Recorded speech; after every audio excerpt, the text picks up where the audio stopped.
Okay, this next section is going to be notes for Unit 3, and it's going to be another give and take strategy that we're going to use today.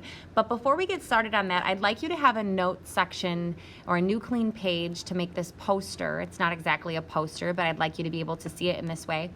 I'd like you to write strategies for adding and subtracting fractions, just like the heading is here, okay?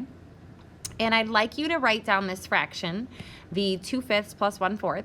You are going to solve or look at and have examples of how to solve this one problem 4 different ways. So I'm going to go over these models with you just as a review. These are all things that you've done in the previous unit, but again, we are going to be addressing them again.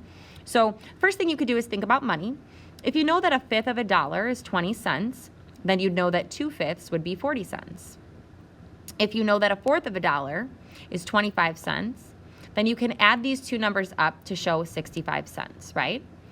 And then another way to show that would be 65 hundredths, right? Because how we read 65 cents is 65 hundredths because we have 6 in the tenths place and a 5 in the hundredths place.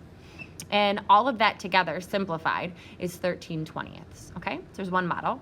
We also have our double number line. Whoops.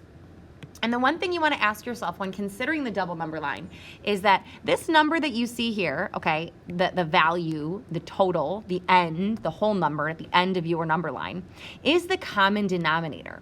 So you want to think about what multiple both 4 and 5 have in common, and in this case, 20 is going to be that number.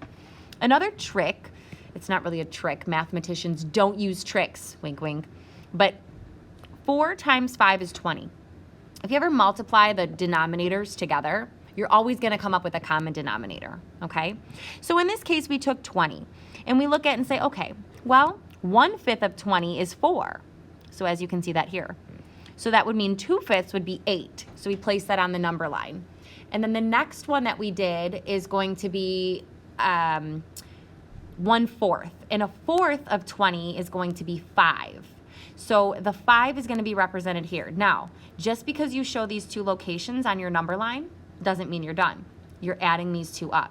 So if you know the value of 1/4 and you know the value of 2/5, you add those two numbers together, and 8 plus 5 is 13, and you'd be left with 13/20ths, okay? So see how this is connected here. Now the next problem that we are going to use, or strategy we're going to use to solve this problem, is thinking about the clock model. So you can find out 1/5 of an hour.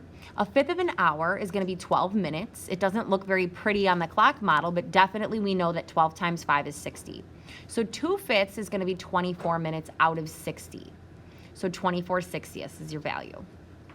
1/4 of an hour is 15 minutes out of 60, as listed here. When you add these two together, you get 39/60ths, okay? And simplified, again, is 13/20ths. So see how these 3 different models represent the same thing. Finally, the last model is our ratio tables. Now, I want you to think about these ratio tables a little bit differently than maybe you had before. We use ratio tables to find the better buy, but ratio tables are also a great way to find common denominators. So in this case, our first fraction is 2/5, as you see here, and 1/4. So why did I write this 20 here? Well, because I know that 5 and 4 both share a multiple, a common multiple, as 20. Okay, so the question is then, what do I multiply by 5 to get 20?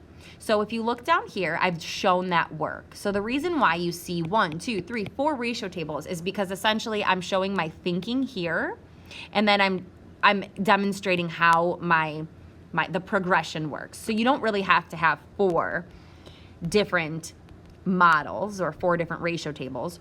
1 would be just fine, but you do need to have 2 different ratio tables, okay, 2 of them, to show the work on adding these fractions. So once we've figured out that 8/20ths and 5/20ths would be the common denominators and the equivalent fractions rather, we're going to say 2/5 plus 1/4, our original fraction, right, equals 8/20ths plus 5/20ths. We add those up and we get 13/20ths.